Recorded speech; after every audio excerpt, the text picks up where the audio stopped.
Roji M John എന്ന ഞാൻ നിയമം വഴി സ്ഥാപിതമായ ഭാരതത്തിൻ്റെ ഭരണഘടനയോട് നിർവ്യാജമായ വിശ്വസ്തതയും കൂറും പുലർത്തുമെന്നും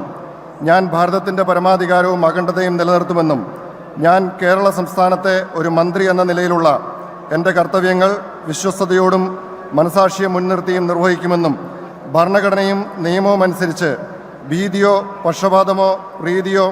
വിദ്വേഷമോ കൂടാതെ എല്ലാ തരത്തിലുമുള്ള ജനങ്ങൾക്കും നീതി ചെയ്യുമെന്നും ദൈവത്തിൻ്റെ നാമത്തിൽ സത്യം ചെയ്യുന്നു.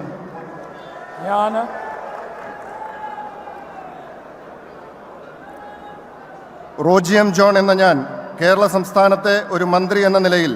എൻ്റെ പരിഗണനയിൽ കൊണ്ടുവരുന്നതോ എൻ്റെ അറിവിൽ വരുന്നതോ ആയ ഏതെങ്കിലും വിഷയം അങ്ങനെയുള്ള മന്ത്രി എന്ന നിലയിലുള്ള എൻ്റെ കർത്തവ്യങ്ങളുടെ മുറപ്രകാരമുള്ള നിർവഹണത്തിന് ആവശ്യമാകുന്നതൊഴികെ ഞാൻ ഏതെങ്കിലും ആളുകൾക്കോ നേരിട്ടോ നേരിട്ടല്ലാതെയോ അറിയിച്ചു കൊടുക്കുകയോ വെളിപ്പെടുത്തി കൊടുക്കുകയോ ചെയ്യുകയില്ലെന്ന് ദൈവത്തിൻ്റെ നാമത്തിൽ സത്യം ചെയ്യുന്നു.